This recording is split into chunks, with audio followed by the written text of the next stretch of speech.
राम राम, आप सभी का स्वागत है एक बार फिर से हमारे YouTube channel the Kshatriya legacy में। और आज हम बात करने जा रहे हैं महारानी जोधाबाई के बारे में। महारानी जोधाबाई जो कभी थी नहीं, लेकिन बड़ी सफाई से उसका अस्तित्व गढ़ा गया और हम सब झांसे में आ गए। जब भी कोई हिंदू राजपूत किसी मुगल की गद्दारी की बात करता है तो कुछ मुगल प्रेमियों द्वारा उसे जोधाबाई का नाम लेकर चुप कराने की कोशिश की जाती है। बताया जाता है कि कैसे जोधा ने अकबर की अधीनता स्वीकार की या उससे विवाह किया, परंतु अकबर कालीन किसी भी इतिहासकार ने जोधा और अकबर की प्रेम कहानी का कोई वर्णन नहीं किया। उन सभी इतिहासकारों ने अकबर की सिर्फ 5 बेगम बताई है: सलीमा सुल्तान, मरियम उज जमानी, रजिया बेगम, कासिम बानू बेगम और बीबी दौलत साद।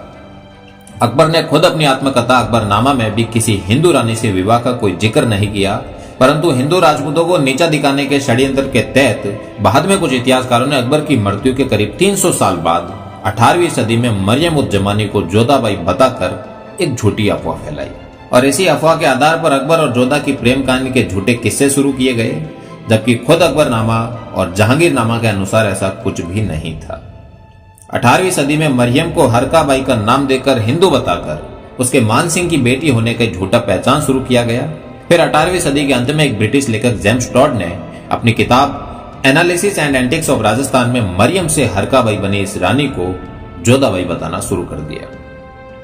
और इस तरह यह झूठ आगे आकर इतना प्रबल हो गया कि आज यही झूठ भारत के स्कूलों के पाठ्यक्रम का हिस्सा बन गया और जन जन की जुबान पर यह झूठ सत्य की तरह आ चुका है। और इसी झूठ का सहारा लेकर राजपूतों को नीचा दिखाने की कोशिश की जाती है। जब भी मैं जोधाबाई और अकबर के विवाह प्रसंग को सुनता या देखता हूं तो मन में कुछ अनुत्तरित सवाल खड़े होते हैं कि आन बान और शान के लिए मर मिटने वाले राजपूत, सूरवीरता के लिए पूरे विश्व में प्रसिद्ध राजपूत अपनी अस्मिता से क्या कभी इस तरह का समझौता कर सकते हैं? हजारों की संख्या में एक साथ अग्निकुंड में जौहर करने वाली शतरानियों में से कोई स्वेच्छा से किसी मुगल से विवाह कर सकती है? इसी तरह कई सवाल खड़े हो रहे थे, लेकिन अब सच जानना था। अब जब इसका सच जानना था तो अकबरकालीन 2 पुस्तकों का सहारा लेना पड़ा।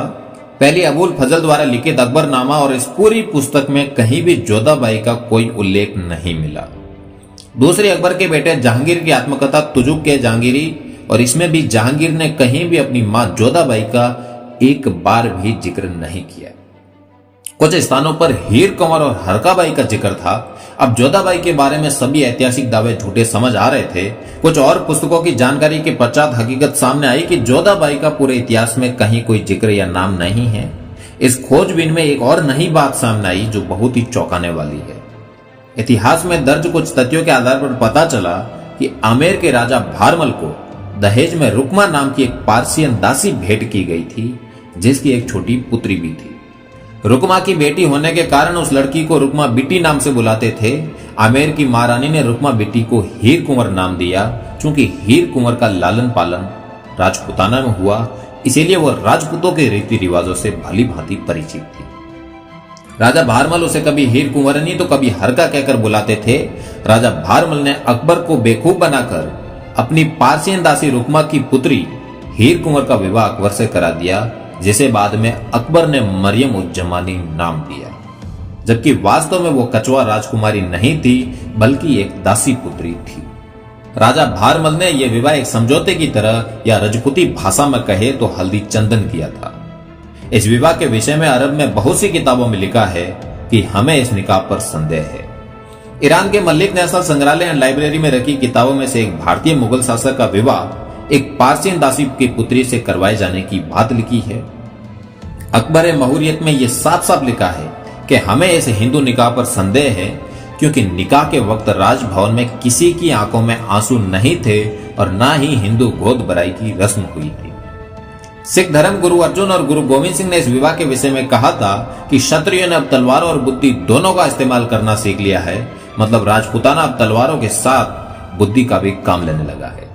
17वीं सदी में जब पारसी भारत भ्रमण के लिए आए तब अपनी रचना पारसी तीता में लिखा, ये भारतीय राजा एक पारसियन वेश्या को सही हरम में भेज रहा है, अतः हमारे देव अहुरा मजदा इस राजा को स्वर्ग दे।